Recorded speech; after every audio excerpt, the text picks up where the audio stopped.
what is the difference between exploring and being lost? And then he said, there is little difference between exploring and being lost. And when you think about it, it's just a perceptual thing, really. So next time you're totally lost, it just put a different spin on it. And then the journey is the destination. And those are phrases that are all associated with who and how he was and remains for so many people in the world. From the studio of Rule 29, I'm your host, Justin Ahrens, and this is Design Of, a storytelling exploration featuring interviews with known and unknown extraordinary people doing extraordinary things. I have the privilege of introducing you to Kathy Eldon and sharing the story of her inspirational work, as well as the work of her inspiring kids, Dan and Amy. Kathy is a best-selling author, teacher, filmmaker, and a self-described creative activist. With a life full of adventure and heartache, Kathy's been striving to live life and fill it with purpose. Here is her story. One of the things that I find very fascinating is this concept of how many people do not believe that they, as an individual, can make impact in this world. And they often think collectively they can do that. But it all starts, in my opinion, with that single person, with that single thought, that single outrage, or that single passion, or that whatever it is their catalyst. And as I was researching and exploring your background and history and all that sort of thing, I think you probably have something to say about that. I do. I'm so glad you asked. I believe that every individual has a spark that can be used not only for ourselves, but also for others in the world. And we call that creative activism. It's that creative spark that we all have. And it doesn't matter what your spark is, I could care less, but you can use it obviously to fuel yourself, but also looking around and saying, how can I use that spark for others? We always use the phrase, change the world around you. I think it's a wonderful ambition to want to change the world, and that's great, and we all can have an impact through our individual efforts. But I think if we set our sights to changing the world around us, and what does that mean? It can mean, your neighborhood, there's a hole in the pavement out in front of you, and you need to get that fixed. That's fine. You do not have to take on refugees in Somalia. That's not necessary. Just look around at what needs to be done, or a person who is in need of whatever it is that you can offer.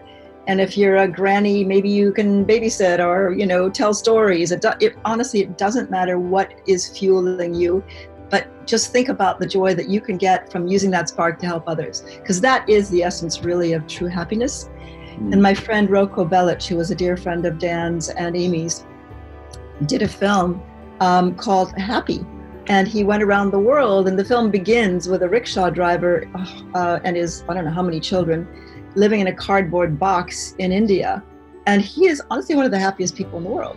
And it's just, he's fine, It's so interesting that it's not about the fourth Mercedes or the third whatever, or the swimming pool in the backyard. Yes, we want to be materially comfortable. We want to have enough, and we're finding now what really matters. But it is certainly not about the accumulation of material wealth beyond a certain degree. And we, again, I'm not saying we don't want to have, as Dickens said, you want happiness is having 6 shillings more at the end of the year than your needs. Unhappiness is having 6 shillings less. Sorry, that was a long-winded conversation. No, that's great. Well, let's step back really quick just to kind of maybe give what you're talking about a little more context. So you grew up in Iowa. I did. Proud Iowan. Always go back every summer. So what, in your younger days in Iowa, what forms your worldview? What were the influences that really inspired you then? I am so lucky to have been brought up by the parents whom I had in Iowa, by the collective around me, by the community, by the church, by the YMCA that my father was so devoted to, and by the sense of community. My grandfather founded the community chest in Cedar Rapids. So, I could probably not escape being a social entrepreneur or whatever I am, a philanthropreneur. Couldn't escape it, because that was the nurturing element that surround me were all to do with thinking about others before you think about yourself. My parents joined the United Nations Association when it was first founded in Cedar Rapids, and they enrolled me in German class at the age when I was in 5th grade. I was taking German classes at college. There was an experimental class, so already my worldview was expanded way beyond that of probably my friends. I started French in 7th grade and Latin, and we always had foreign students in our home. So we had a Norwegian foreign student. We had my brother went to Italy on the American Field Service, and then they shipped me off to South Africa when I was 16, at a time when South Africa was exploding, and it was, really was a very torturous time. It was 1963, but I was sent to South Africa, lived in an Afrikaans family with actually the brother of someone who ended up in life imprisonment for being labeled as a communist. So I did have unusual parents in the sense that they believed in the importance of the world, and Paul Engel was a dear friend of my father, and Paul started the Writers' Workshop at the University of Iowa. So I would be shipped off summers to spend time. It was like a commune. Well, that sounds amazing. So how did the arts play into that? Because I would say that, would you describe yourself as a creative? I'm a creative, but I've always been the kind who was happiest with a cardboard box and making something out of it. So I did end up as an art teacher quite inadvertently, as so many things in my life I stumbled into it. I majored in art history at Wellesley College, but not because I was an artist, but because I was interested, actually because it was a very warm a space where they had the art classes, art history classes, and it was comforting and you could fall asleep. And I'm very upfront about the fact that I wasn't driven by art history. It was just, I'm unapologetic about my motivation, but I did take art as a 5th class, or education, excuse me. So I got my teacher's certificate, thinking I would never ever use it because I knew so little about art. But I ended up in Cedar Rapids, Iowa, teaching art right after graduating from college, because I was supposed to go into the Peace Corps, and they wanted to send me to Chad, which is the hottest country in the world. So I begged to be placed somewhere else, and in the interim, I ended up teaching art, and I was a complete fraud. But it was 5th, 6th graders, so I was just able to get a teeny bit ahead of them. Yeah, you could fool them a little bit. I'm sure they had a good experience. It was so much fun. I was 21 years old. It was mini skirts. I played Earth, Wind, and Fire. We all had a ball, but it was definitely, probably they didn't learn very much, but they all loved art. That's a good thing. Yeah, absolutely. So that was your part of your art influence, but then you got to Kenya. How did you get to Kenya? The art experience and working in Cedar Rapids was probably really important, and it fueled my desire to leave Cedar Rapids. I was 21 years old. You want to get out of your home. I met a lovely, dashing Englishman the summer of my senior year in college, and I fell madly in love with him. So when he asked me to marry him, I abandoned ship, moved to London with this lovely man, and set up home in a tiny little flat in London. 7 years later, he was invited to start his computer company in Kenya, or to act as the managing director. So we went off to Africa with 2 tiny children, well, not so tiny, but 7 and 3, and started a new life in Kenya, which is one of the most beautiful, creative, nurturing environments. And if you stick a stick in the ground, it will grow. And certainly for somebody like me, with all the creative ideas that I might have ever had that were unrealized because I didn't have a law degree or a master's or a PhD, you could just about do anything. And it was absolutely magical what I got to do in Kenya. Now, just out of curiosity, were you near Nairobi? Were you in the Rift Valley? Where were you? Thank you. That shows a real knowledge of Kenya. We were living on a funky Ngong Road in Nairobi, Kenya, in a sort of slightly well-worn house with a big yard. And we had parties, nonstop parties. And I ended up working as a consultant for Abercrombie and Kent. So I would host 60 tourists in our yard. And it was just one of these truly magical things that I'm not an expert on anything, but I could utilize the little bit of knowledge that I had to get involved with all kinds of things. And I became a journalist, features writer for The Nation newspaper, which is the largest English language newspaper in Kenya. So I was able to interview everybody of interest in the country. I mean, many, many, many interesting people. And they all rubbed off on me and on my children. That's incredible. So I've shot a documentary in Mathare and Kibera. Oh my goodness, I want to see it. Please. I'll send you a link for it. So I have a deep love for Africa, Kenya, Ethiopia, Uganda, the Congo. Those are the areas that I've been and worked. So let's talk about your two young children. So Dan and Amy now, who was older? Dan is 4 years older than Amy. Okay. So he was always the kind of leader. As brother and sister, Dan and Amy went on some life-changing adventures together. As the younger sister, Amy was constantly teased by her older, adventurous brother. But she was always up to help start Desiree, Dan's vintage Land Rover, and the mothership of many adventures that took them all over the continent of Africa. So tell us a little bit about Dan. Young Dan was very lucky to be, from the age of 10, at the International School of Kenya, which is an absolutely incredible, vibrant community of embracing, at that time, more than 46 nationalities, I believe, or 40 nationalities of kids.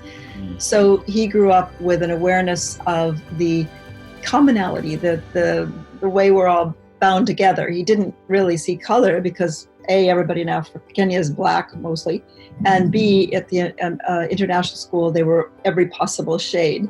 So I think they grew up to be less color conscious than most children, certainly in LA or in Iowa, where it's far more, as it were, segregated or even ghettoized at times. I'm not saying that about Iowa, but they had an incredible upbringing in the sense that they were exposed to so many interesting people. The people whose parties, who attended our parties, they were, I think we're the sum total of all the things we brush up against. And the more positive people you can expose your children to, and upfront, and personal, post-COVID, I guess, the better, as far as I'm concerned. Amy was much younger, trailed along behind him. Dan became very interested in journaling through a guy named Peter Beard. Peter Beard was a gentleman, socialite, artist, photographer, prophet, playboy, and fan of recreational drugs, and the last of the adventurers.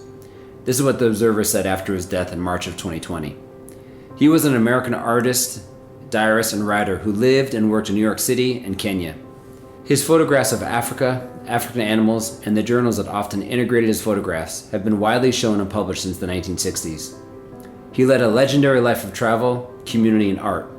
He was also Dan Eldon's influence for his now famous journals. Dan became a sort of a pal of Peter Beard's, and Peter showed him or worked on journals at the same time, with Dan present. And Dan started creating journals of his own, which became something that he shared with friends, and have now, over the years, been this source of inspiration for 4 major books, 3 documentaries, and a feature film. So. Yeah, that's incredible. So can you share with me a story that you can remember where you're all together as a family and you had someone just spectacular over for a dinner party? I remember we had a continuous stream of people, and at one point there was the chef from it was a French chef who came out to work at the French Cultural Center.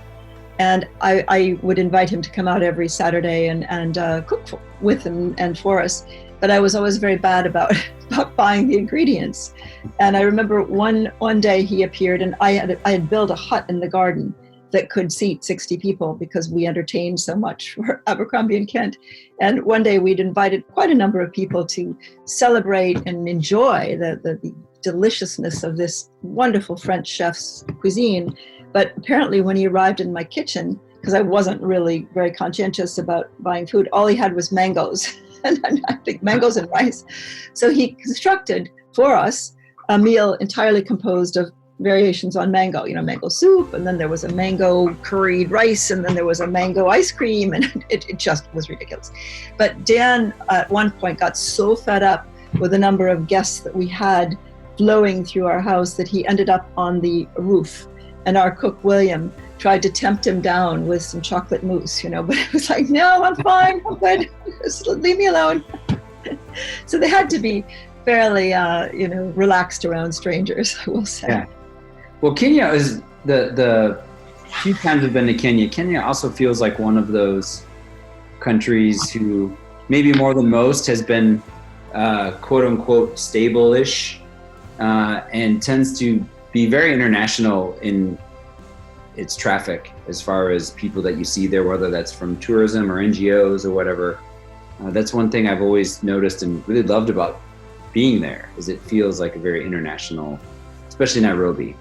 It is, and it's mostly peaceful. We were there in 1984 when there was a coup, and the kids had flown home to Cedar Rapids to go to camp at Wapsi Y Camp.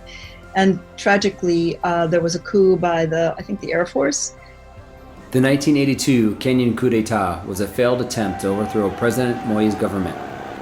The coup was strategically planned to coincide with the war games taking place in Lodwar, a remote town in Kenya, where most of the army units and the senior leadership were away from Nairobi. A small group of soldiers attempted to overthrow the government, but their lack of organization and planning led them to be defeated, and for more than 100 soldiers and perhaps 200 civilians dead, including several non-Kenyans. The night they were due to fly in, fortunately they were postponed by a day, but the night they were due to fly in, the Air Force, a small cadre of people rebelled. And literally, I remember being in our front yard on the Ngong Road as the military quashed the rebellion.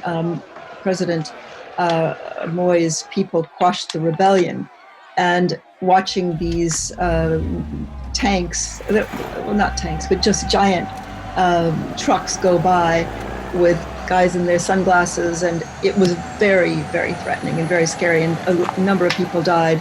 Nairobi city was decimated just by the riots that followed. And I went down to the Nation newspaper that day, much to my husband's distress, to try to see what was going on. And I discovered when I got there that one of my dear friends, an Asian editor, Rashid Mughal, was nowhere to be found. And the mob had gone through his community and were raping women and brutalizing people. And so I jumped in the car and went to try to find Rashid with another colleague of mine. And we finally found him. He'd gone from place to place with his family. And we found him and his family sort of sheltering, and his wife had nearly been raped. And he said, I'm leaving. I can't be in this place anymore. And so 1984, 85, Rashid moved to Canada, and I've just been recently in touch with him. We chose to stay. The country settled down, but it's like when I went to Rwanda. I went to Rwanda in 1986, and Kigali was one of the most boring, drab, quiet, sweet little villages or towns I'd ever visited. But things can happen, and Kenya's gone through its tough times, with the hint of genocide, very small, but 1,000 people, I believe, were killed a couple of years ago in election, riots. So, and quite frankly, I worry about our own country, what could happen. At this point of his life, Dan was exposed to so many cultures, traditions, adventurers, and was influenced by them all, including his forming of a deep desire and passion to help others any way he could, and recruiting his friends to help him along the way. As I say, I think Dan was impacted by everybody met, and he was privileged to be surrounded by Richard Leakey, who was the founder of the National Museums of Kenya, or his father had been. Philip Leakey, who at the age of 14 or 15 drove to South Africa in a Land Rover. Our friends, wonderful Michael Murekwe, who walked across Kenya to create awareness around rhino poaching. So Dan was surrounded by all these extraordinary people. I was doing articles about them for the newspaper, and I think Dan was inspired by them to do his own thing. So when a little girl at school needed a heart operation, she was from Kibera, actually, And her father ran a bakery in Kibera, which is one of the very large slums in Nairobi, and was just a couple of blocks from our home in the Ngong Road. Having done some work in Kibera, I couldn't let this opportunity go by without sharing some facts. Kibera is the largest slum in Africa and is the second largest slum in the world. It is approximately the size of Central Park, with 1 million impoverished people living there. The average house for four is about 24 square feet, made out of mud, cardboard, and tin, with no running water for a bathroom. 70% of the Kiberian population are children, and approximately 50,000 of those children are orphans. The government owns all the land, and those living there are basically squatting on the land that lacks safe water, proper sanitation, and support. He decided to create a Operation Save a Heart campaign for this little girl, Atieno. And he did all kinds of things, legal, whatever, some questionable. But they raised the money. He and his friends raised the money that was needed for this heart operation for Atieno, which was a successful operation. And I think that kind of fueled him. It's like, whoa, we can do this. They had wild parties in the backyard. At a slightly older age, he took on a family. There was a Maasai family who lived right on the edge of the Ngong Hills. The Maasai are a Nilotic ethnic group inhabiting northern, central, and southern Kenya and northern Tanzania. They are among the best-known local populations internationally due to their residence near the many game parks of the African Great Lakes and their distinctive customs and dress. The mama became his Maasai mother. She called him the Sharo, which means the laughing one. And she would make jewelry. This is an example of some of the jewelry, beaded jewelry. And so Dan would sell the jewelry to help her raise money for school fees, which, as you know, are very expensive in Kenya. So he went from an individual to a family, and everybody in the school was covered in the Maasai jewelry at that point. But then when he was 17 years old, he and a friend drove down to South Africa in a Land Rover, breaking down many times along the way in Desiree, who was a vintage 1971 Land Rover. And that's what he named his Land Rover, right? Desiree? Desiree, absolutely. The first, he had four, but the first one. And basically, along the way, they discovered they stumbled upon a refugee camp in Malawi. And there were 15,000 people in the refugee camp. There was no well. But he was so impressed by the sort of the spirit of the people who had absolutely bloody nothing. But they were positive, they were helping one another, and they were not kind of moaning. They wanted, if there was help to be had, they wanted to be able to help themselves. So he went to college that year and mobilized Operation Mission Mozambique, and he invited 15 friends to go on safari with him to bring aid to a refugee camp in that refugee camp in Malawi.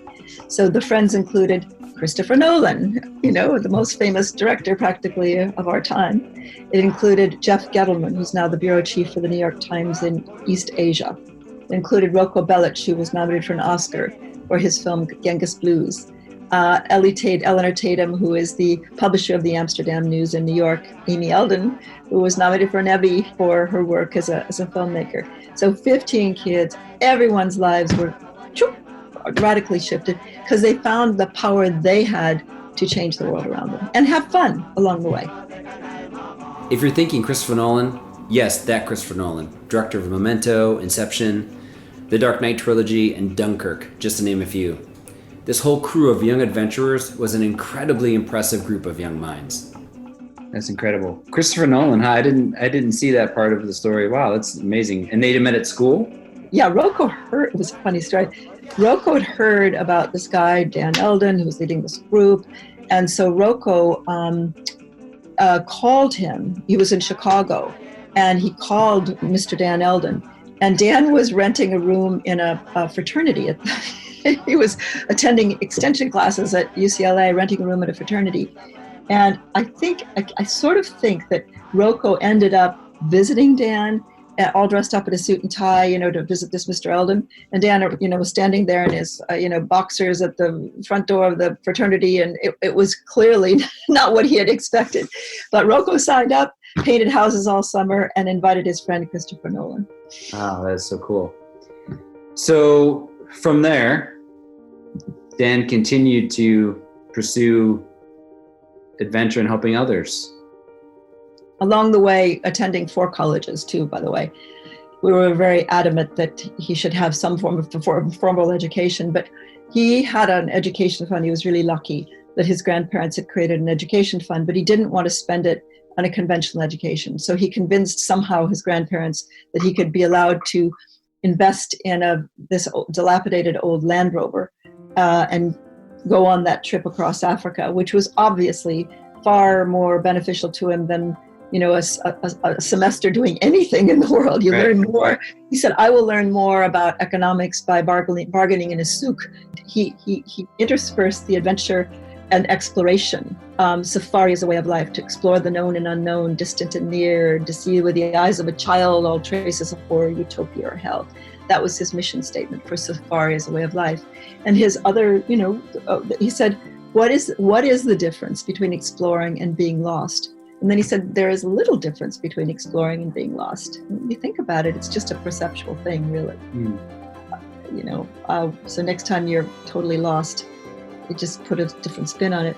And then the journey is the destination. And those are phrases that are all associated with who and how he was and remains for so many people in the world. Dan was headed back to UCLA when a friend of his who was with Reuters news agency said that there was a possible famine in Somalia, and would Dan please come along and take photographs if there really was a famine, with his friend Aidan Hartley. And so Dan, instead of going back to UCLA at that point, packed up and jumped on a plane with Aidan and arrived in Somalia to discover a horrific yet unreported famine. He took photographs of thousands of, hundreds of dying people out of thousands who were dying. And the photographs went back to Reuters, and they stimulated a global outcry because nobody'd seen it. And journalists arrived from all over the world, including Dan Rather and Diane Sawyer, to tell those stories. So Dan was so excited about the power of his story to generate excitement and create a response. There was a global response called Operation Restore Hope. But Dan said, look, I'm not going back to college right now. I want to stay on and see this story through. The United Task Force, UNITAF, was a United States-led, United Nations-sanctioned multinational force, which operated in Somalia from December 1992 until May 1993. This United States initiative, codenamed Operation Restore Freedom, was charged with carrying out United Nations Security Council Resolution 794 to create a protected environment for conducting humanitarian operations in the southern half of the country. Another point of history during this time was when the operation that the movie Black Hawk Down was also made after. So he stayed in Nairobi, and Somalia was hired by Reuters to be their man in Somalia for many months. And during the course of that time, it was really harrowing for him. He was 21 years old, actually 22 over the course of time, but seeing things that none of us can even fathom, of really torture. And he visited this hospital one day, and there was a young girl who was holding a baby, and they'd been killed by a single bullet, and walked into another room where they were preparing a young girl's body for, burial. And it was just absolutely horrifying. It really screwed up his brain for quite a while. But he decided he was going to carry on until the story was done. But he decided he wanted to go back to UCLA, and things were winding down. But unfortunately, as things got very, very bad, because the situation was dangerous beyond measure, and Somalian people were being killed, and a young aid worker was killed. And I said, Dan, don't you think it's time you went? I called him up. Please, it's time that you left. And he said, Mom, I can't go. Please don't ask me to leave. I can't go. And it transpired that Reuters had asked him to stay on for another 2 weeks while they found a replacement for him so that he could go back to college. Tragically, during that period, there was a terrible bombing by UN forces of a house where they believed General Aidid, who was the warlord, was hiding. And the warlord wasn't there. But the bombing raid had collateral damage of several hundred people were wounded and about 80 people were killed. The survivors ran to the journalists' hotel where Dan was staying and begged the journalists to come and tell the story. The journalists, including Dan, said, look, we really can't do that unless we're protected. They said, don't worry, we will take care of you. But when the journalists under protection arrived at the house, tragically, the crowd that had gathered in the compound was so enraged with what had happened that they beat, stoned, and shot the poor journalist to death. And Dan, aged 22, was the youngest amongst them, but he was killed. I got it. I understood why they did it. I hated what they did, but I totally understood why they did what they did. They were angry and retaliating against injustice, which I understand. When did you, I'm so sorry, by the way. No, I mean, and the Somalis lost, 80 people. We lost one child. They lost hundreds. When did you find Dan's journals? Did you know about them before the incident? Yeah, we knew about them from the time he was 14, and he would, carry them around and throw them back of the Land Rover and show us. But we would find one. We found 3 in LA where he visited an aunt. I found 4 in my flat in London. They just kept popping up all over the world. And it was quite amazing. And I didn't honestly understand quite how remarkable they were because he was my son and I just took it for granted. But they were seen by an editor at Chronicle publishing house, and immediately they said, we want to do 4 books about your son. Wow. So there have been 4 books published about his work, The Journey as a Destination, The Art of Life, which was done by an Iowa writer, Jennifer New, who's a dear friend of Dave Gould, and 2 other books. It's pretty incredible, actually. Safari is a way of life. This was Dan's mission statement. Safari is a way of life. To explore the unknown and the familiar, distant and near, and to record it in detail with the eyes of a child. Any beauty, of the flesh or otherwise, horror, irony, traces of utopia or hell. Select your team with care, but when in doubt, take on some new crew and give them a chance. But avoid at all costs fluctuations in sincerity with your best people. What was next for Kathy? We talked about that. After Dan was killed, we had a big celebration of life on the Ngong Hills in Kenya. And the head of Reuters came down, and the head of the Associated Press, but I tackled the head of Reuters. I said, look, we cannot let these lives be in vain. We have to transform the horror of this into something positive. And to his credit, Mark Hill said immediately, I'll do anything, anything we can.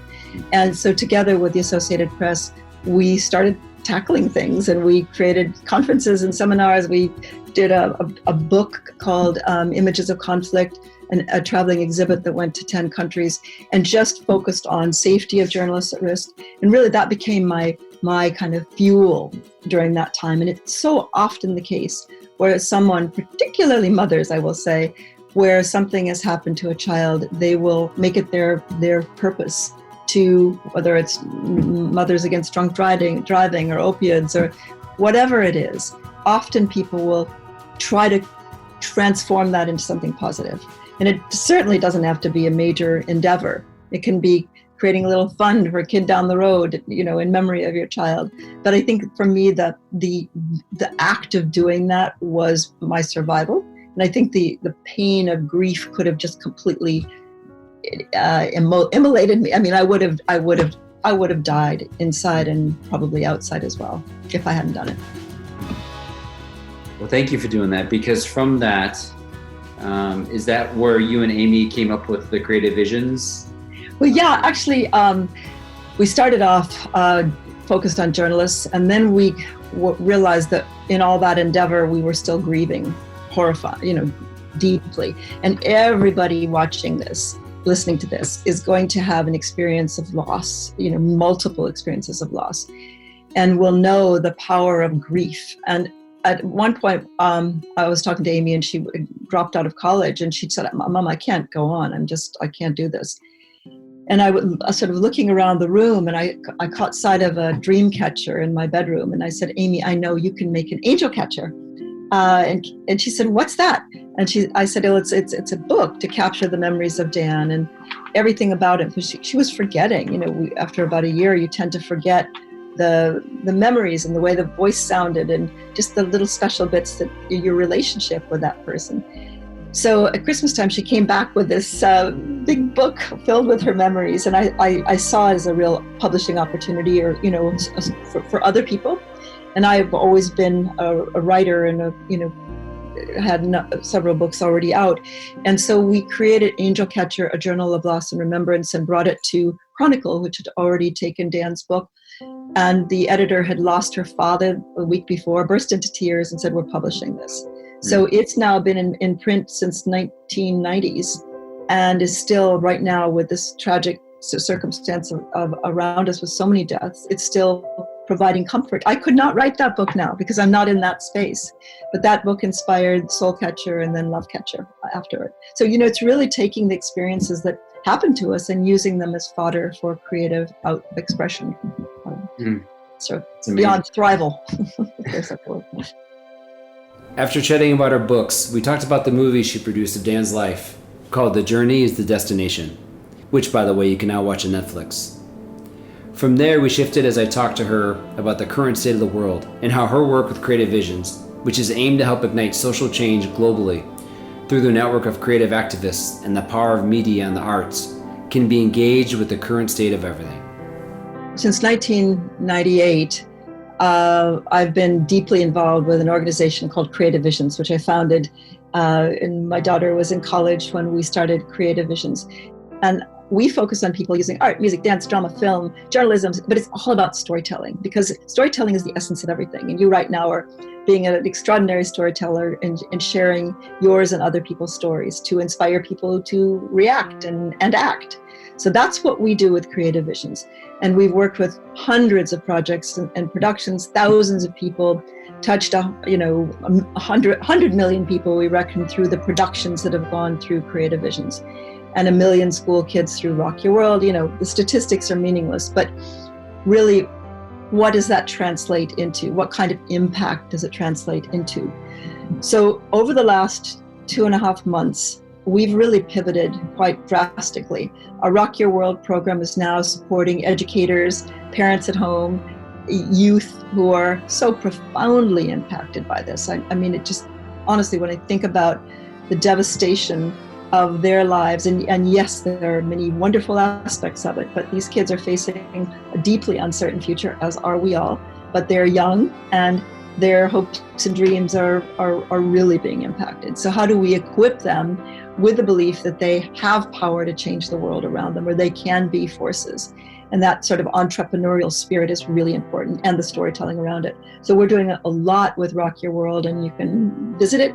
We've added many resources on Creative Visions for people just to sort of stay positive, and included a lot of the films that we've worked with, or the people who we've worked with who have their own films. So we're trying to be a resource center to just keep people, with things that they can access that we're going to uplift them and educate them and inspire them and inform them. So we're doing a lot of that.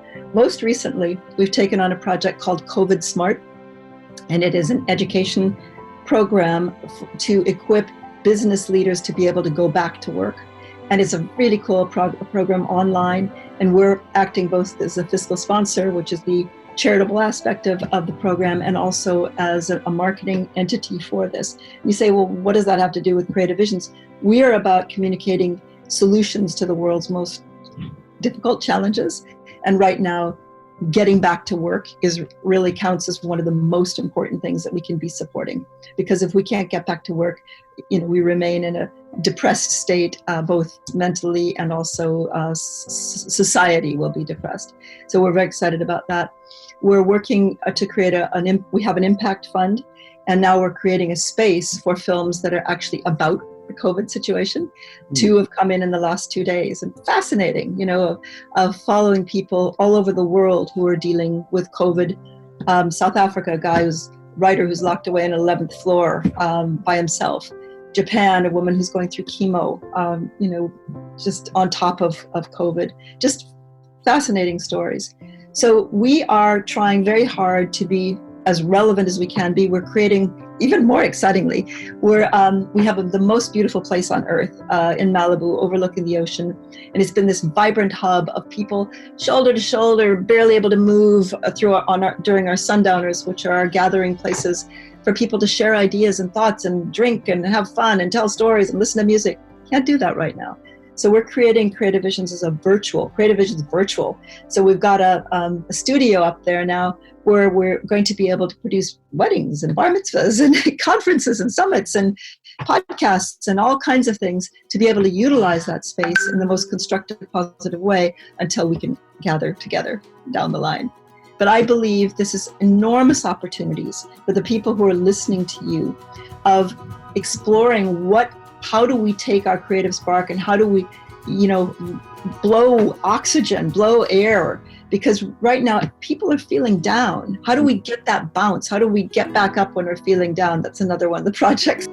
I want to do a podcast that will be helping people get back up when they're feeling down. So I'm very excited about that. Well, by the way, please do that podcast because we can't have enough of that right now. Yeah, for sure.